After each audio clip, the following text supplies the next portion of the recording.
1박 2일 일정으로 대구 경북 지역을 방문한 윤석열 당선인이 오늘 대구에 머물고 있는 박근혜 전 대통령을 만납니다. 검사 시절 국정농단 사건 수사를 지휘했던 윤 당선인이 특별 사면된 박 전 대통령을 대통령 취임식에 초청하며 구원을 해소할지 주목됩니다. 더불어민주당이 오늘 오후 의원총회를 열어 검찰 수사권 분리, 이른바 검수완박을 당론으로 채택할지 의견 수렴 절차에 나섭니다. 검찰이 공개 반발하며 배수진을 친 가운데 민주당의 강행 처리 가능성에 무게가 실리고 있어 이번 논란의 최대 분수령이 될 전망입니다. 오늘 코로나19 신규 확진자는 다시 20만 명대로 올라섰지만 1, 2주 전과 비교하면 감소세가 이어지고 있습니다. 정부는 이번 주 거리두기 조정안을 발표하면서 마스크 착용을 제외한 방역 조치를 대부분 해제하는 방안을 검토하고 있습니다. 미국 해군의 핵 추진 항공모함 에이브러햄 링컨호가 4년 5개월 만에 처음으로 동해 공해상에 진입했습니다. 오는 15일 북한의 태양절을 앞두고 핵 도발 가능성이 거론되는 가운데 경고의 메시지를 보내려는 의도로 풀이됩니다. 조 바이든 미국 대통령이 다음 달 24일쯤 쿼드 정상회의 참석을 위해 일본을 방문할 것으로 보입니다. 이 계기에 한국도 방문하는 것이 거론돼 온 만큼 다음 달 하순 윤석열 정부의 첫 한미 정상회담이 개최될 가능성이 커졌습니다. 경북 군위에 산불 3단계가 발령된 가운데 건조한 날씨와 험준한 지형 탓에 사흘째 진화 작업에 어려움을 겪고 있습니다. 현재 진화율은 75%로 날이 밝으면서 헬기 30여 대를 집중 투입해 주부를 잡는 데 총력을 기울이고 있습니다. 시청자 여러분 안녕하십니까? 뉴스앤 이슈 시작합니다. 윤석열 대통령 당선인이 오늘 오후에 대구의 박근혜 전 대통령 사저를 찾아가서 만납니다. 보수 진영의 직전 대통령 그리고 대통령 당선인 이 두 사람의 만남은 오늘이 처음입니다. 특히 윤 당선인이 검사 시절에 박 전 대통령 관련 수사를 진두지휘한 만큼 이번 만남이 그간 묵은 감정을 털어내는 계기가 될지 주목됩니다. 현장 취재기자 연결하겠습니다. 허성준 기자. 네, 대구 달성군 박근혜 전 대통령 사저입니다. 네, 그곳 분위기 어떻습니까? 네, 아직은 시간이 일러서 박근혜 전 대통령 지지자 등 사람들이 많지는 않습니다. 하지만 사저 입구 10m 밖에 차단기가 설치되고 마을 입구에 경찰차가 배치되는 등 긴장감이 흐르고 있습니다. 1박 2일 일정으로 대구 경북을 방문 중인 윤석열 대통령 당선인은 오늘 오후 이곳 사저를 찾습니다. 권영세 인수위 부위원장과 박 전 대통령 측근인 유영하 변호사가 이번 일정을 물밑에서 조율해온 것으로 알려졌습니다. 유 변호사는 대화 내용이나 의제에 대해서는 정해진 게 없다고 밝혔는데요. 윤 당선인이 박 전 대통령에게 다음 달 10일 열리는 대통령 취임식에 참석해달라고 직접 요청할 거란 관측이 나옵니다. 특히 이번 만남을 통해 과거 국정농단 수사로 인한 불편한 감정 등을 해소하는 계기가 될지 관심거리입니다. 윤 당선인은 검사 시절이던 지난 2016년 탄핵 정국을 맞아 최순실 특검의 수사팀장을 맡았고 이후 적폐청산 수사와 공소 유지를 진두지휘했습니다. 윤 당선인 측은 이번 방문에 정치적 의미는 없다고 선을 그었지만 지방선거를 앞두고 보수층을 결집하려는 의도라는 분석도 나옵니다. 윤 당선인과 박 전 대통령이 어떤 대화를 나누고 어떤 메시지를 내느냐에 따라 지역 민심에 영향을 미칠 수 있는 만큼 오늘 회동에 이목이 집중되고 있습니다. 지금까지 대구 달성군 박근혜 전 대통령 사저에서 YTN 허성준입니다. 더불어민주당은 오늘 오후 2시에 의원총회를 열고 검찰 수사권의 완전 박탈, 이른바 검수완박을 골자로 하는 검찰 개혁 입법을 당론으로 추진할지를 결정합니다. 오늘 의총에서는 원내 지도부와 당내 여러 그룹이 나눠왔던 의견을 토대로 검찰 개혁 입법안과 처리 시점에 대해서 최종적인 논의를 벌일 예정입니다. 검찰 수사권을 완전히 박탈하는 방안을 놓고 국민의힘이 강하게 반발하고 있어서 오늘 의총에서 당론으로 채택될지 여부가 전국의 분수령이 될 것으로 보입니다. 국민의힘은 더불어민주당의 검찰 수사권 완전 박탈 입법 움직임과 관련해서 검경 수사권 조정이 안착한 뒤에도 검찰 수사에 문제가 있다면 여야가 협의해 같이 고쳐나가자고 제안했습니다. 권성동 원내대표는 오늘 원내대책회의에서 민주당의 양식 있는 의원님들께 호소한다며 이렇게 밝혔습니다. 이어 민주당이 기다리기 어렵다면 국회 형사사법 시스템 개선을 위한 TF나 특위를 구성해 진지하게 논의할 것을 다시 제안한다고 덧붙였습니다. 김호수 검찰총장은 민주당의 의원총회를 앞두고 오늘은 긴 하루가 될 것 같다면서 간절한 마음으로 지켜보겠다고 말했습니다.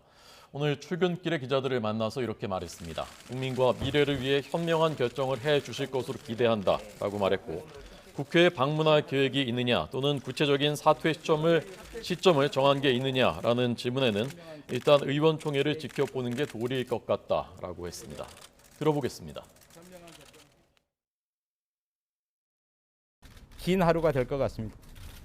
어제 사퇴 시점 같은 거 구체적으로 계획하고 계신 게 있는지요? 하여튼 뭐 현명한 결정을 국민을 위해서 또 미래를 위해서 현명한 결정을 해주실 것으로 기대하고 있고요. 간절한 마음입니다. 오늘 혹시 지검장에 방문하시나요? 기억나는 아이디어 같은 게 있으셨나요? 뭐 그 내용들은 어제 그 지검장님들 대표해서 김우건 검사장님하고 우리 기조부장이 충분히 설명드린 것 같고요. 저는 하여튼 오늘 간절한 마음으로 의원총회에서 현명한 결정을 해주실 것을 고대하고 또 기다리고 있겠습니다. 민주당 송영길 전 대표는 민주당이 추진하는 검찰 수사권 분리에 대한 검찰과 국민의힘의 비판이 커지는 것과 관련해서 오히려 검찰보다 경찰이 권력을 훨씬 잘 따르지 않겠느냐고 반박했습니다. 송 전 대표는 어제 YTN에 출연해 경찰은 벌써 이재명 전 후보의 배우자 김혜경 씨 법인카드 문제로 경기도청을 압수수색했다며 검수완박은 수사와 기소권을 분리해 이런 경찰에 수사권을 더 주는 것이라 설명했습니다. 이는 특히 검찰 수사권 분리의 목적이 이재명 전 후보 관련 수사를 막기 위한 것이라는 국민의힘 권성동 원내대표의 주장을 겨냥한 것으로 풀이됩니다.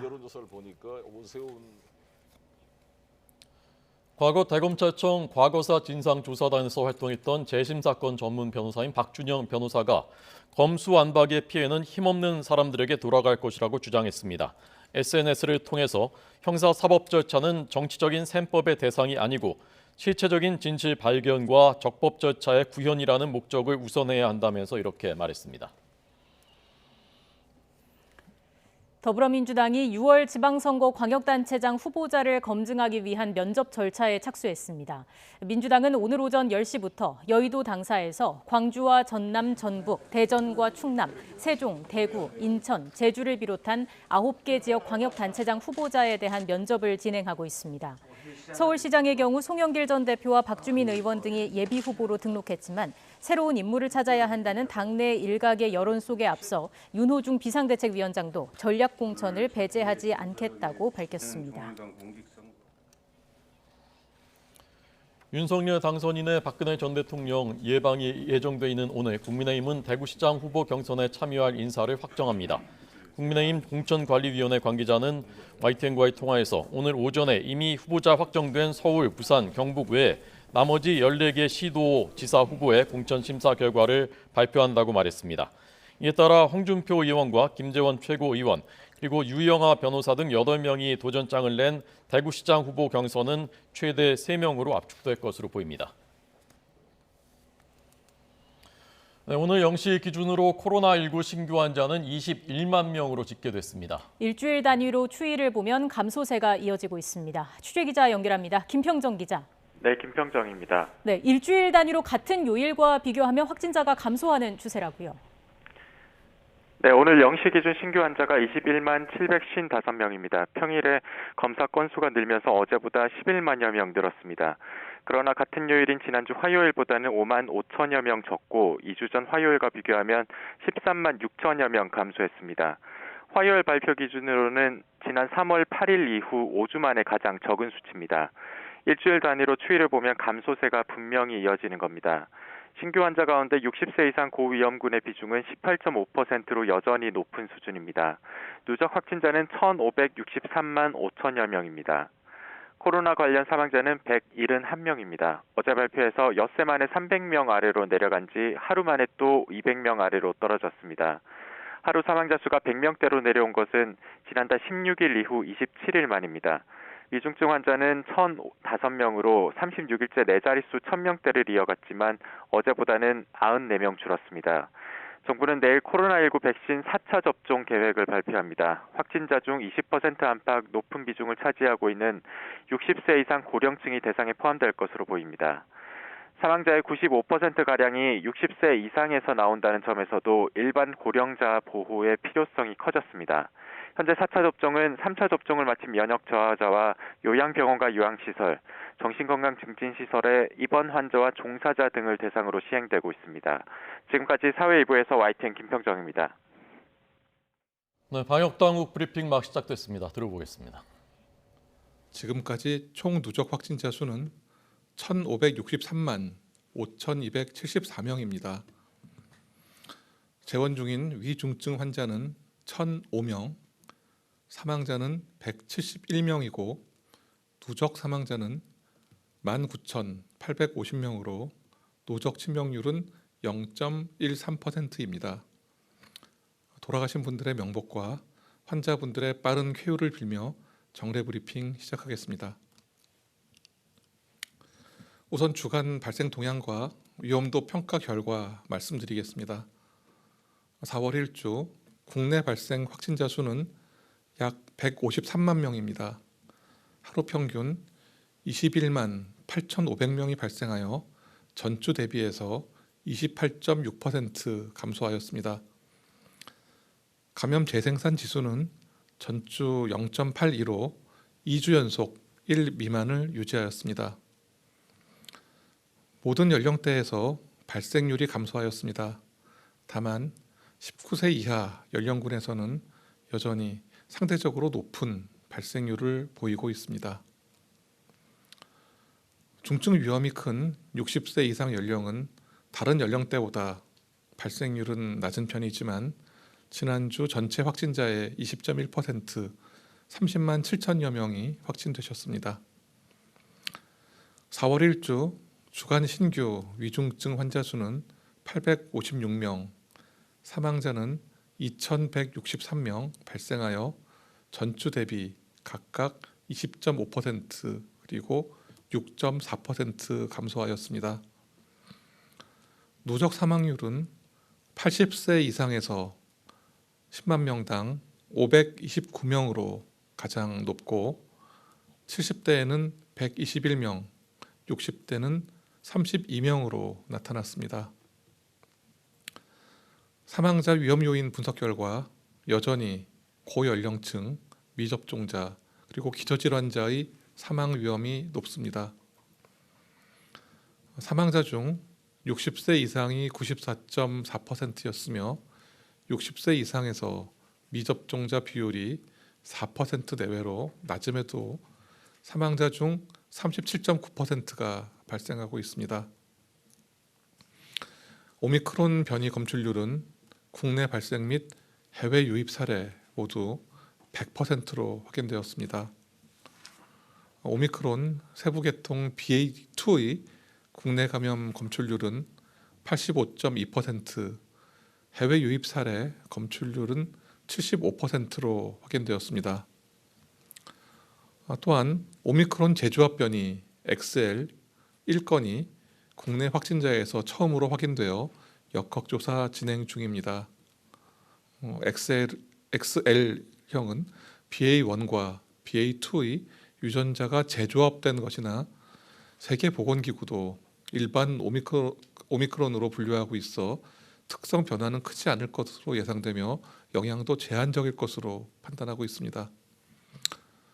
국외 발생은 신규 발생 948만 명으로 최근 2주 연속적으로 발생이 감소하였으나 프랑스, 일본 등 일부 국가에서는 발생 증가 추세입니다.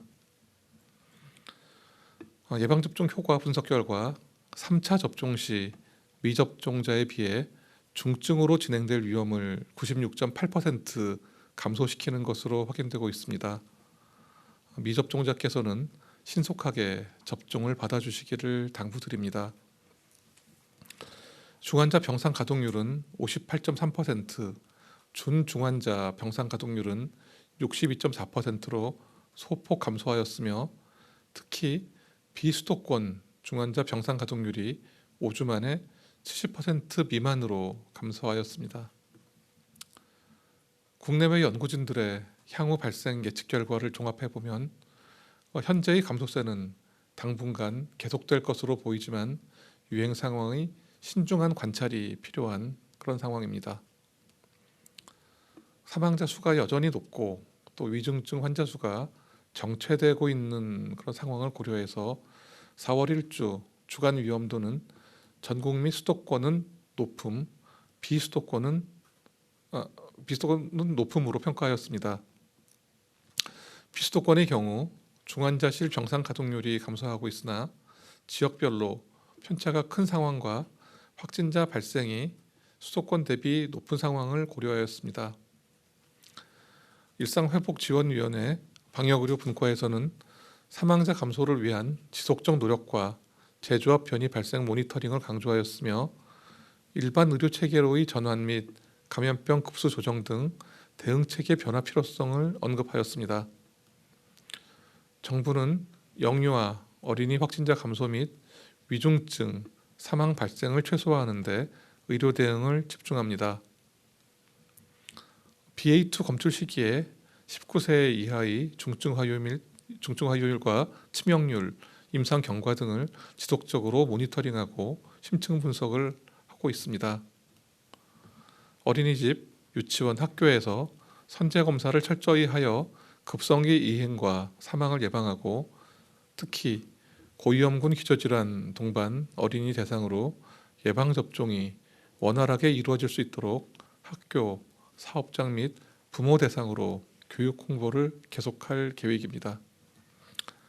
지난 4월 5일부터 운영 중인 요양시설 의료기관 기동 전담반을 통해서 요양시설 내 신속한 치료와 중증화 및 사망 방지에 힘쓰고 있습니다. 또한 신규 변이의 국내 유입에 대비한 지속적인 모니터링도 계속 실시합니다. 다음은 재감염 추정 사례 조사 결과 말씀드리겠습니다. 코로나19는 재감염이 가능한 질병으로 우리나라에서도 재감염 의심 시 등록 감시를 하고 있습니다.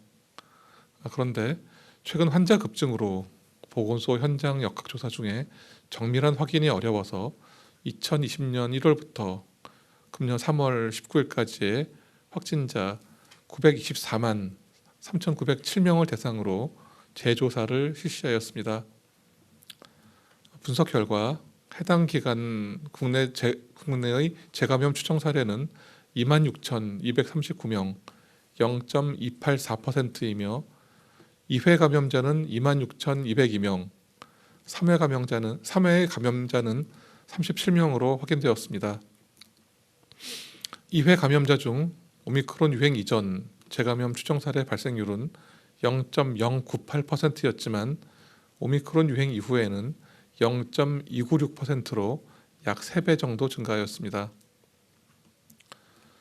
재감염 후 위중증자는 총 14명이며 사망자는 15명으로 확인되었고 재감염 누적 중증화율은 0.1%, 치명률은 0.06%로서 전체 확진자들의 중증화율과 치명률에 비해서는 절반 정도의 수준이었습니다. 국외 상황과 비교할 때 국내 재감염 추정 사례 발생률은 낮게 나타났지만 최근 확진자 규모가 증가하고 있고 향후 재감염 사례 조사 시에 재감염률 증가가 예상되고 있습니다. 이에 대해서 지속적으로 모니터링할 계획입니다. 아울러서 주기적으로 확진자 전수를 대상으로 재감염 추정 여부를 분석 평가하고 그 결과를 바탕으로 주의사항을 안내드릴 예정입니다. 다음으로 의료기관 신속 항원 검사 확진 인정의 연장 관련돼서 말씀드리겠습니다. 의료기관이 시행하는 전문가용 신속 항원 검사의 양성 결과 확진 인정을 1개월간 연장합니다. 확진자 발생 및 중증화 비율이 감소세로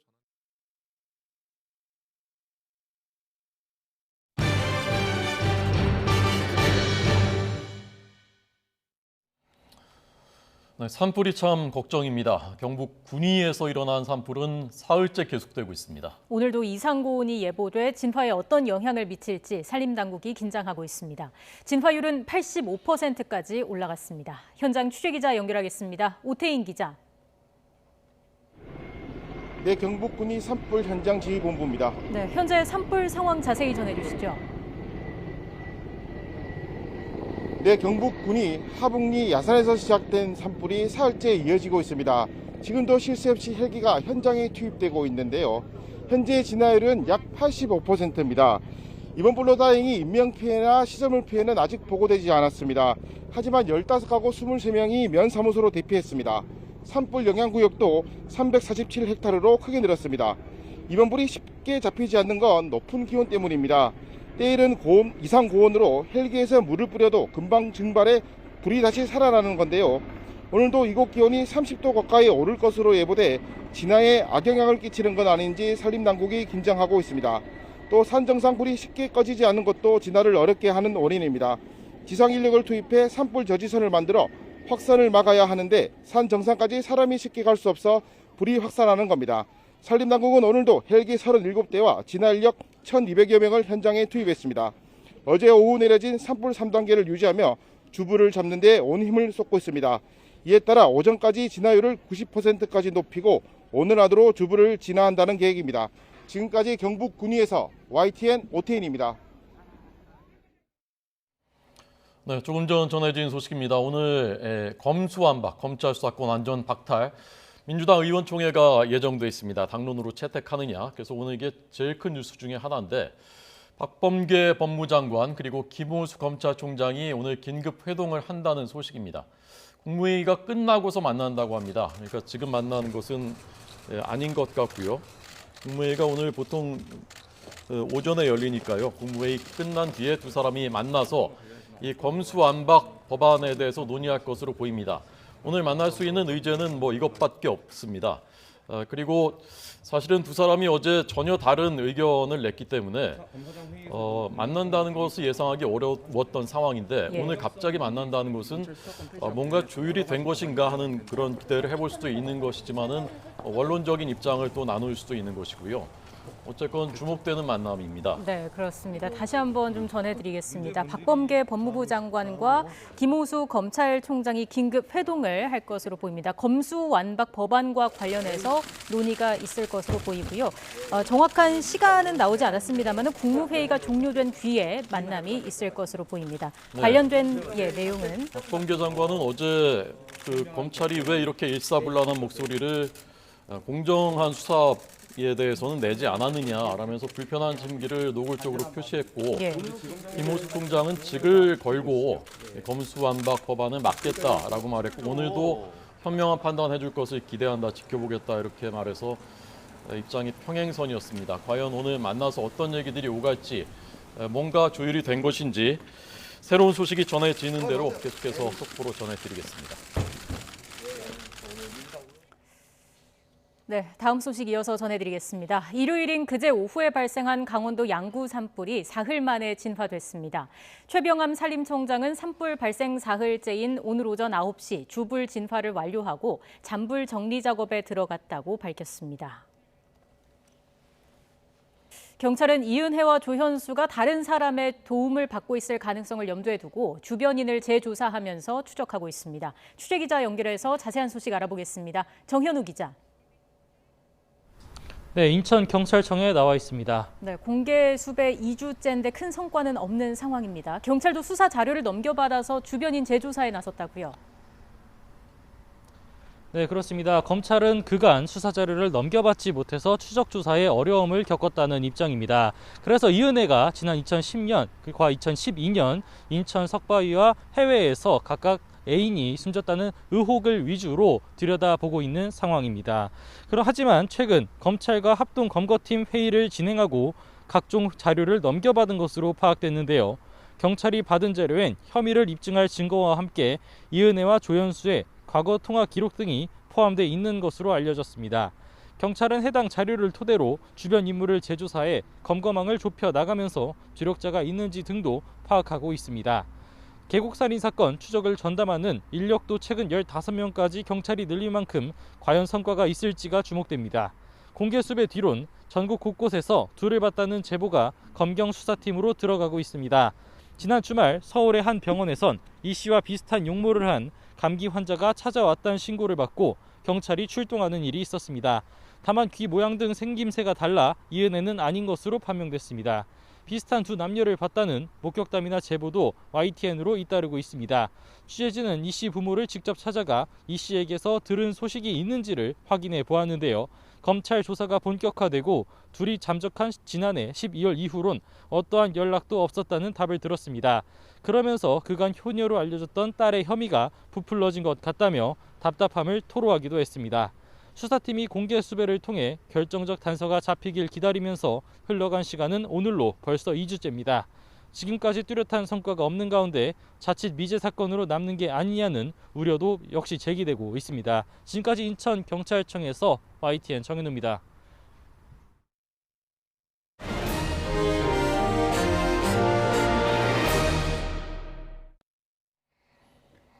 네, 오늘 국무회의가 오전 10시입니다. 그래서 국무회의 끝나면 박범계 법무장관, 김호수 검찰총장이 긴급 회동을 할 예정입니다.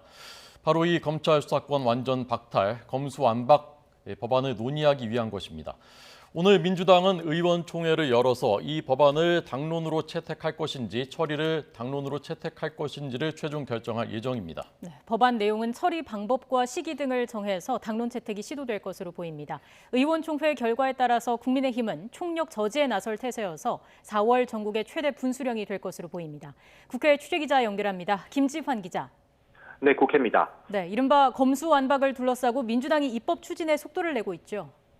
네, 민주당은 오늘 오후 2시 의원총회를 열고 검찰 수사권 분리의 구체적인 법안 내용과 당론 처리 여부를 결정합니다. 당론으로 채택되면 이후 국회 법사위와 본회의에서 단독 처리도 불사할 것이란 관측이 나오는데요. 민주당 내부에선 검찰개혁 필요성에 대체로 공감하는 분위기입니다. 과반 의석의 힘을 빌려서 문재인 정부 임기 안에 그러니까 4월 임시국회에서 처리해야 한다는 의견이 우세한 것으로 전해졌는데요. 대외적으로는 극경론이 주를 이루지만 국민적 공감대 없이 진영 대결만 키우게 되면 지방선거에서 역풍을 맞을 수 있다는 우려의 목소리도 만만치 않아서 격론이 오갈 수도 있습니다. 앞서 어제 민주당 지도부는 집단행동에 나선 검찰 수뇌부에 격앙된 반응을 보이기도 했는데요. 조직의 수장이라는 사람이 오히려 집단행동을 부채질하고 있으니 개탄스럽다며 김호수 검찰총장을 겨냥하기도 했습니다.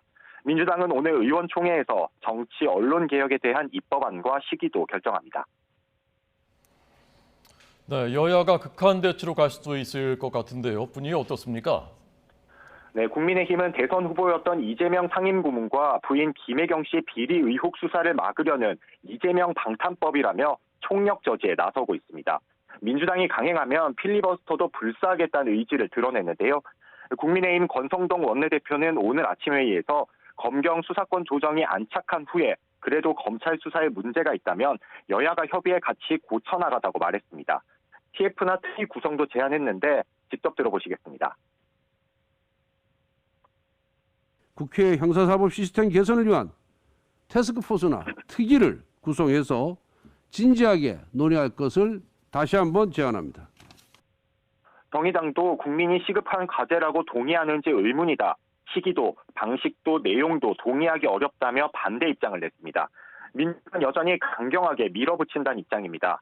박홍근 원내대표는 민주적 권력의 비수를 꽂고 권위적 권력엔 침묵을 자처했던 흑역사를 반성하고 다성하는 게 도리라며 검찰을 다시 한번 강하게 비판했는데요.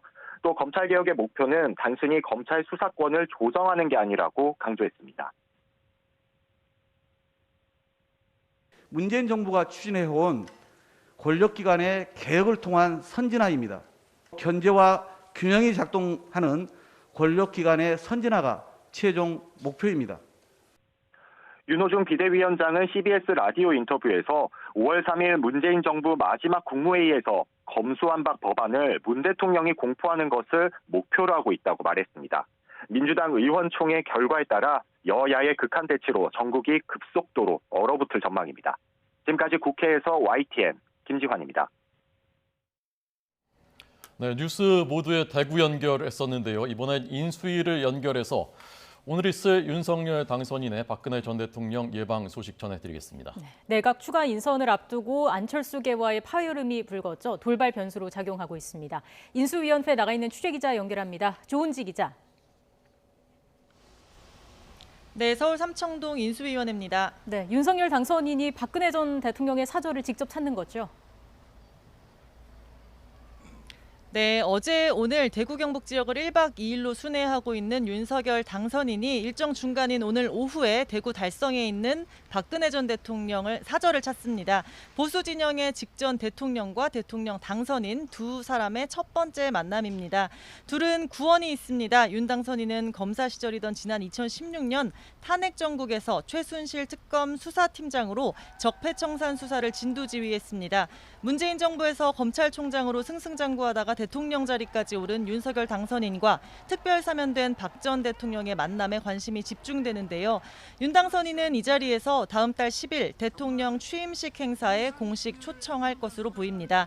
당선인 측은 정치적 해석이 나오는 건 부담스러워하는 기색이지만 오늘이 지방선거 50일 전이라는 점에서 둘의 만남이 보수 표심 결집에도 영향이 있을 거라는 해석이 뒤따릅니다. 박 전 대통령 역시 대구시장 경선에 나선 측근 유영아 변호사 지지 선언에 이어서 사저 정치에 나서는 것인지 정치권 전체의 비상한 관심을 끌고 있습니다. 네, 어제 안철수 위원장의 최측근이라고 하는 이태규 의원이 인수위원직을 갑자기 사퇴했는데 왜 그런 겁니까? 네, 윤석열 정부 1기 내각 인선에 안철수계가 공식적으로 불만을 표시했다, 제동을 걸었다 이런 해석이 많습니다. 이태규 의원은 대선 기간 윤석열 안철수 단일화의 주역으로 입각이 사실상 확정되어 있었고 마지막으로 부처를 조율하고 있었던 만큼 사퇴 소식이 더 묵직하게 느껴집니다. 당선인 측은 앞서 입각 기준으로 현역 국회의원 차출 최소화, 또 공정성 시비가 있을 수 있는 행안부와 법무부에는 정치인을 배제하겠다고 말하기도 했는데요. 사퇴 과정을 파악한 한 인사는 YTN에 스파게티를 먹고 싶다는데 죽을 먹으라고 했다라는 말로 이태규 의원의 입각 부처 조율 과정에서 난항이 있었다고 에둘러 표현하기도 했습니다. 앞서 지난 첫 번째 장관 후보자 8명 인선에 안철수 위원장의 추천 인사가 단 한 명도 포함되지 않은 것으로 전해졌는데요. 이 갈등이 안철수계와의 공동정부 구상에까지 악영향을 미칠지도 의견이 분분합니다. 다만 이태규 의원의 사퇴 결심을 안철수 위원장은 만류 또 설득했고 당혹스러워했다는 분위기도 전해져서요. 양측 갈등의 파장이 더 크게 번질지는 예단하기 어렵습니다. 안 위원장은 오전에 서울경찰청 112 종합상황실 방문에 이어서 지금은 경복고에서 스마트워치 시연을 하고 있는데요. 이 행사가 끝나면 취재진에 관련한 입장을 설명할 예정입니다. 인수위 입장에서는 경제부총리에 지명된 추경호 의원에 이어서 이태규 의원까지 기획조정분과 2명이 동시에 빠지면서 업무에 차질이 있을까 우려도 커지고 있습니다. 권영세 인수위 부위원장은 YTN 통화에서 추가 인선이 필요한지 먼저 상황을 파악해 보겠다며 현재 인원으로 버틸 수 있으면 그대로 비워놓겠다는 뜻을 전했습니다. 네, 그럼 애초 내일로 예정됐던 윤석열 정부 1기 내각 추가 인선은 할 수 있을까요? 현재로서는 불투명합니다. 윤석열 당선인 측 관계자는 내일 할 수 있을지는 오늘 밤에나 확정될 것 같다고 했고요. 또 다른 관계자는 일요일까지 미뤄질 수 있다고 귀뜸했습니다. 첫 내각 발표 8명이 경상도 출신 60대 남성, 이른바 경용남 일색이라는 비판 속에 안철수계와의 갈등까지 노골적으로 불거지면서 인사판이 흔들릴 거라는 관측도 나오는데요. 애초 사회부총리 겸 교육부 장관의 정철영 서울대 교수가 유력했지만 이런 갈등 분위기 속에 안철수 위원장 측 인사인 최진석 서강대 명예교수가 입각할 거란 말도 동시에 힘을 얻고 있습니다. 안철수계 인사는 YTN에 1차 인선은 다소 의외고 어리둥절했다면서 추가 인선을 보면 이태규 의원의 사퇴가 이해될 거라고 다음 조각 명단에도 안철수계가 없다는 취지의 말을 전했습니다. 윤석열 정부 추가 인선은 표류하고 있는 국민의힘과 국민의당 합당에도 결정적인 영향을 끼칠 것으로 보여서 정치권이 주목하고 있습니다. 지금까지 서울 삼청동 인수위원회 앞에서 YTN 조은지입니다.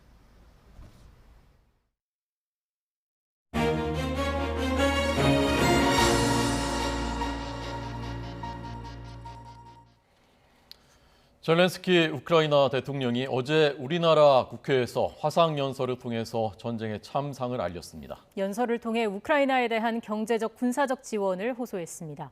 엄구호 한양대 아태지역 연구센터 소장과 함께 관련 내용 자세히 짚어보겠습니다. 어서 오십시오. 안녕하십니까.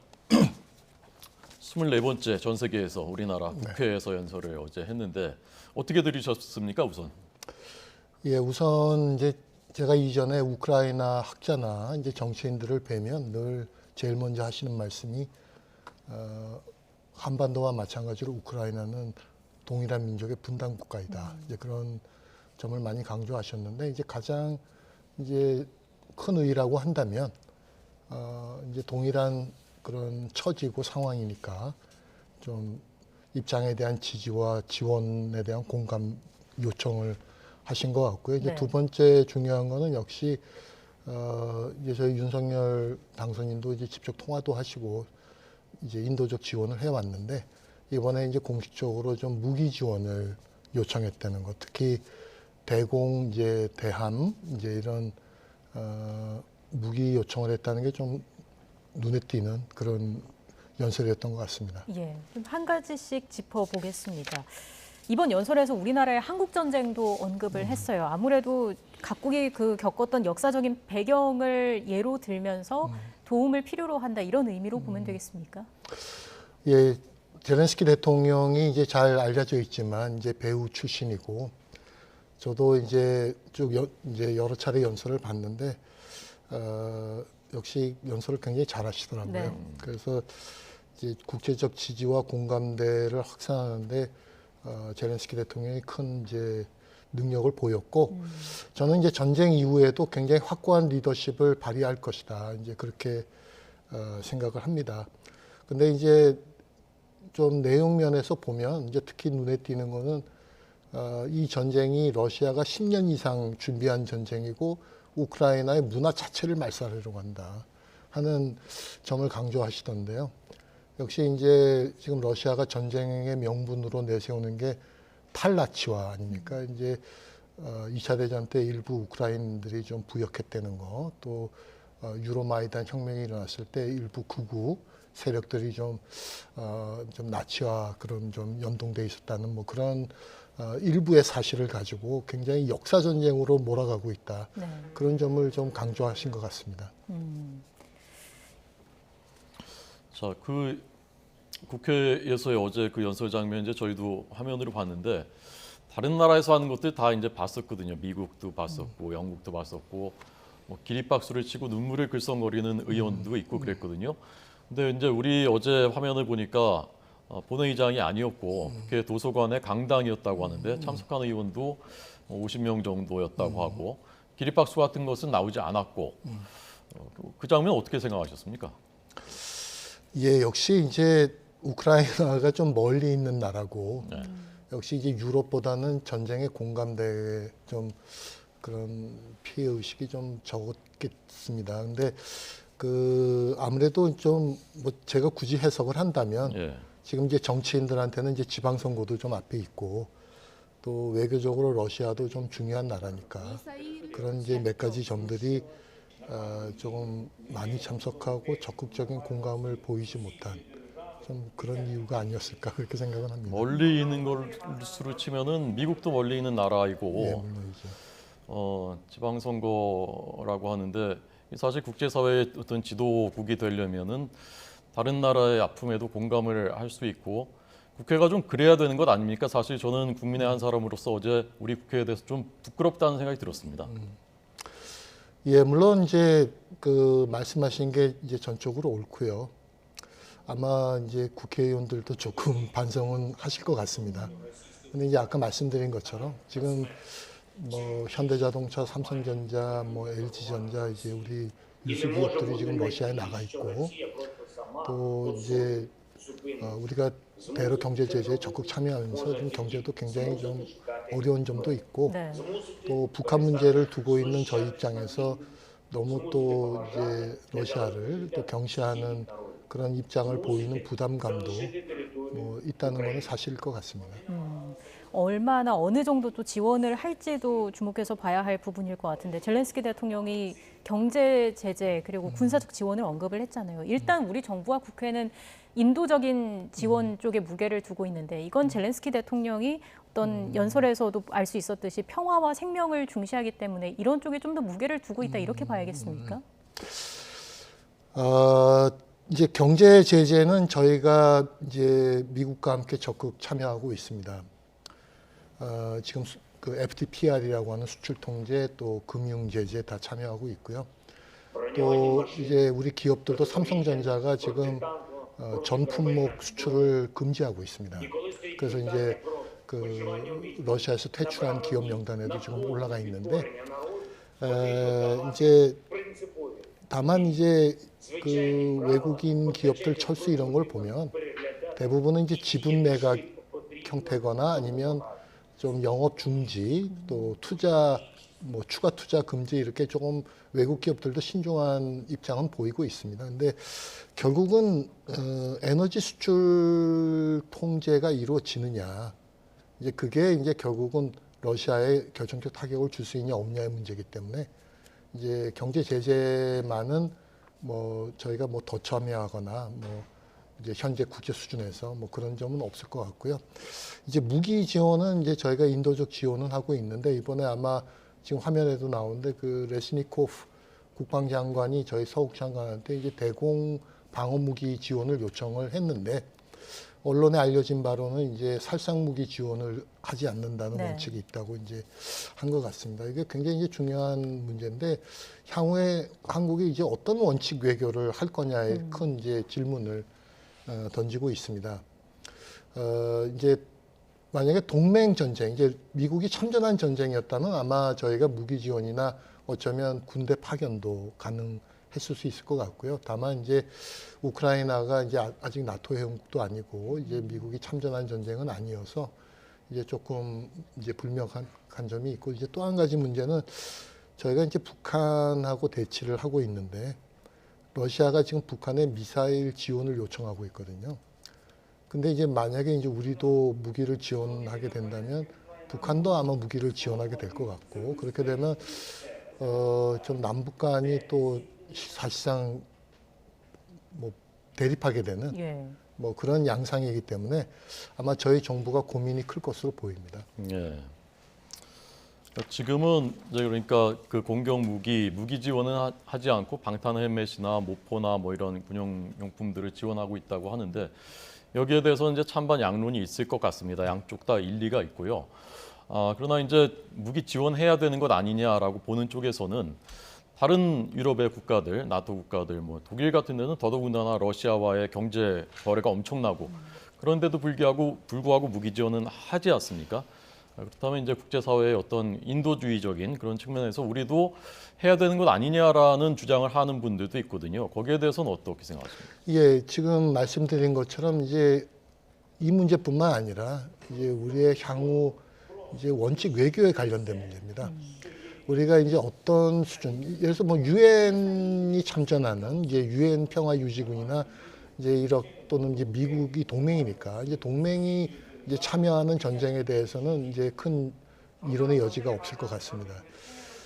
이제 우크라이나의 경우는 이제 물론 이제 나토 회원국은 아니지만 이제 유럽은 이제 거의 EU를 가입시키려고 하는 그런 이제 유럽의 일원으로 보고 있고 또 바로 인근 국가이기 때문에 바로 군사적 위협을 이제 받고 있는 입장에서는 이제 뭐 당연히 뭐 무기 지원뿐만 아니라 어쩌면 이제 병력도 참여해야 될지 모르겠지만 아까도 말씀드린 것처럼 이제 북한과 대립하고 있는 한국 상황에서 이제 과연 어떤 게 현명한 결정일까 하는 거는 조금 신중하게 접근할 문제이긴 합니다. 네, 향후 한국이 어떤 외교 원칙으로 나아가느냐의 문제라고 말씀을 해주셨고 이게 또 단순한 문제가 아니기 때문에 많은 고민이 있을 것 같고요.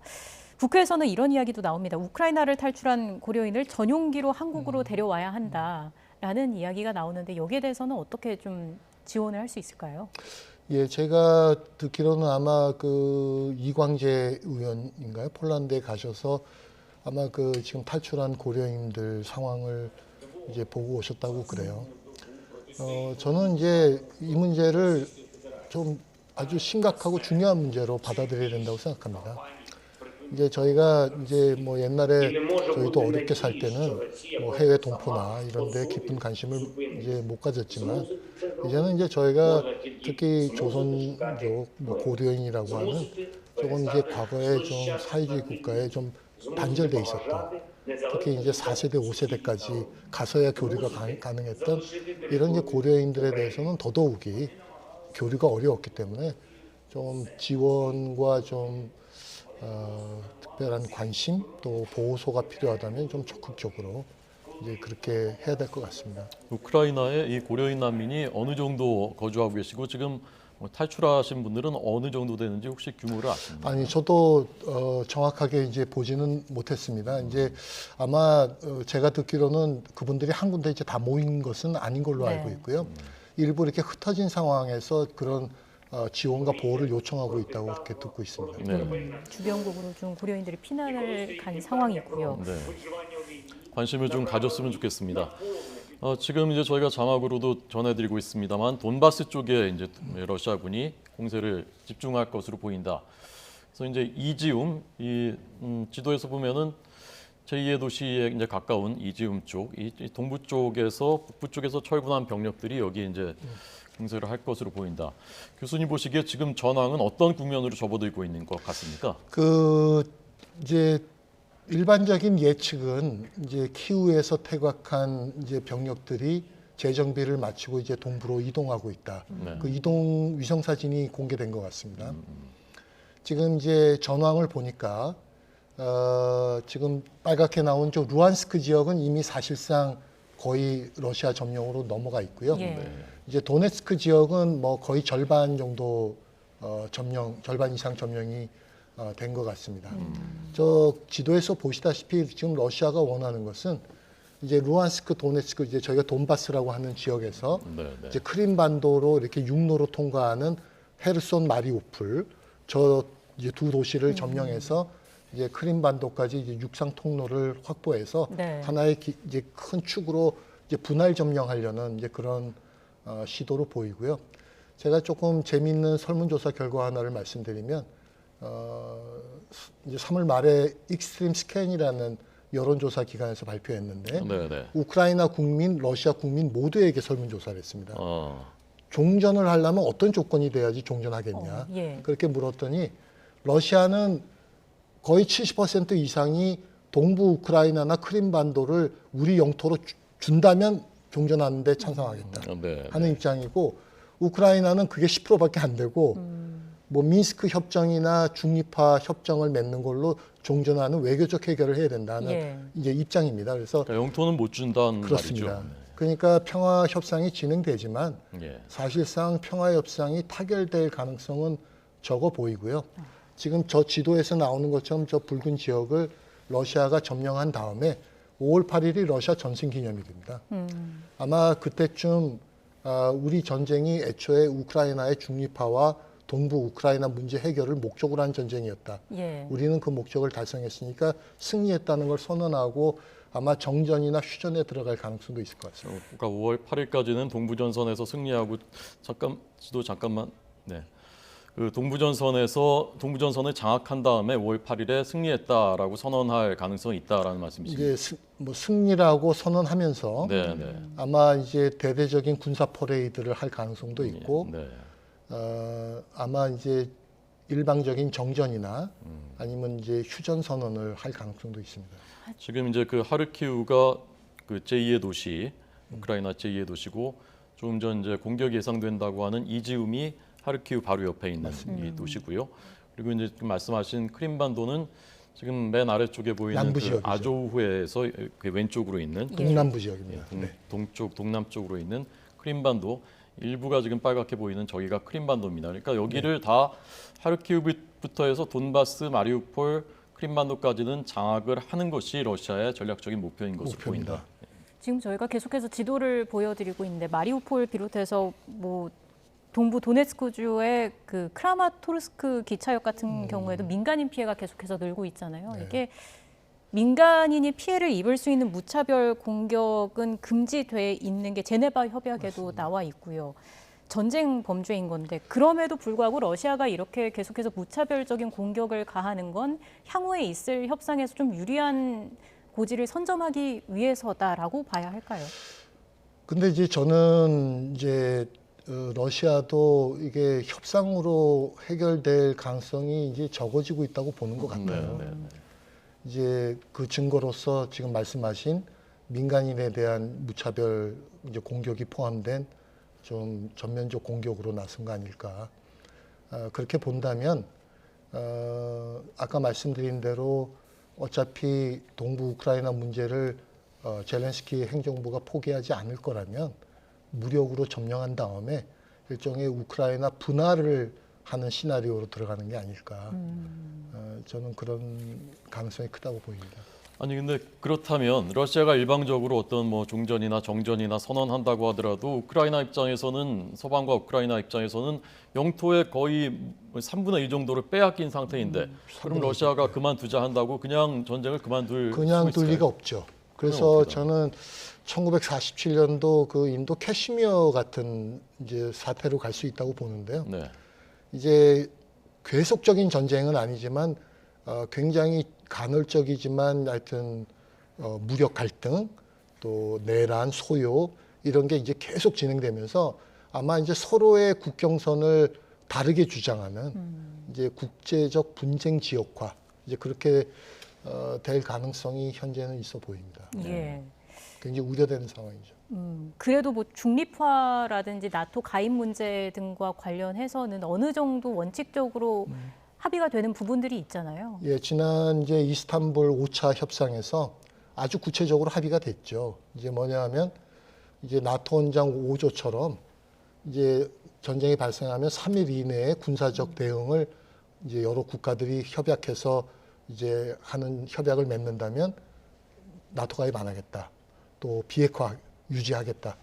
이제 그런 구체적 합의가 돼 있습니다. 근데 이제 이 중립화라는 거는 어차피 명백한 보장 수단이 없습니다. 그러니까 우크라이나로서도 그런 이제 중립화를 한다는 거에 대해서 아마 부담이 적지만 영토 문제는 네. 이거는 뭐 정말 큰 문제이기 때문에 예. 그리고 이제 아까도 말씀드렸듯이 지금 우크라이나의 반로 정서가 아주 극에 달해 있습니다. 네. 그 중립화나 이런 건 다 국민투표 헌법 개정 사항이기 때문에 예. 저는 뭐 국민투표도 통과할 가능성이 좀 없지 않을까 그런 네. 생각이 듭니다. 5차 협상에서 합의가 된 다음에 부차 학살을 비롯해서 민간인 학살이 다 드러났기 때문에 뭐 국제사회도 그렇고 우크라이나도 그렇고 상황 자체가 여론 자체가 근본적으로 변했고 어제 이제 오스트리아 총리가 푸틴 대통령 만났지 않습니까? 네. 푸틴 대통령이 서방 정상 만난 것도 사실은 좀 이례적인 일인데 이 오스트리아 총리가 만난 다음에 매우 직접적이고 솔직했으며 그러나 어려웠다. 우호적인 회담은 아니었다라고 평을 했습니다. 제일 궁금한 것이 푸틴 대통령의 지금 심리랄까요? 어디까지 가려고 하는 것인가? 마지막으로 그걸 좀 박사님 교수님 전망 말씀해 주십시오. 지금 이제 카를 레안모 총리가 뭐 이전에 뭐 전쟁 중에도 마크롱 프랑스 대통령이나 이제 숄츠 독일 총리가 전화 통화는 한 적이 있는데 네, 네. 이제 처음으로 이제 대면 정상회담이었기 때문에 네. 75분간 진행됐다고 하는데요. 이제 좀 기대가 좀 있었긴 했습니다. 근데 이제 뭐 회담 결과가 다 밝혀진 건 아닌데 이제 크레물린에서 에너지 문제가 논의됐다. 이제 그런 얘기가 있었습니다. 오스트리아가 지금 러시아 가스 의존도가 80%입니다. 그러니까 지금 굉장히 아마 에너지의 어려움을 겪고 있을 겁니다. 그러니까 이제 그런 이제 국내의 그런 에너지 문제를 해결하려는 좀 마음도 있었지 않았을까 하는 점에 대해서 심지어 이제 그 오스트리아 내부에서도 많은 비판이 있다고 저는 들었습니다. 러시아의 생각은 뭐냐면 역시 그 러시아가 갖고 있는 이제 유일한 EU 레버리지가 에너지이기 때문에 네, 네. 이제 뭐 루블 뭐 이제 결제 이런 여러 수단을 통해서 레버리지를 해서 EU들이 이 문제를 가급적 빨리 해결하도록 노력해라. 예. 네. 그래서 좀 이제 협상으로 유도하고 하는 그런 입장을 보인 것 같습니다. 네. 알겠습니다. 전장 상황 계속해서 좀 지켜봐야 될 것 같고요. 지금까지 엄구호 한양대 아태지역 연구센터 소장과 함께했습니다. 고맙습니다. 고맙습니다. 감사합니다.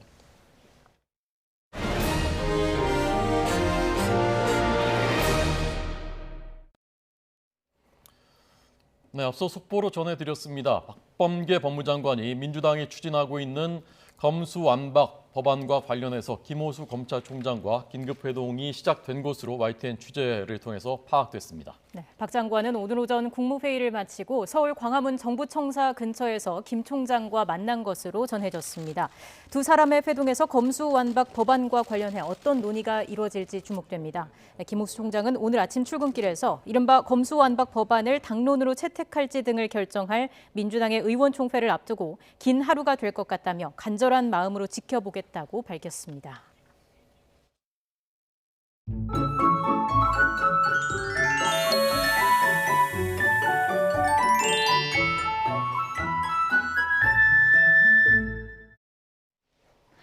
오늘은 중부지방을 중심으로 단비 소식이 있습니다.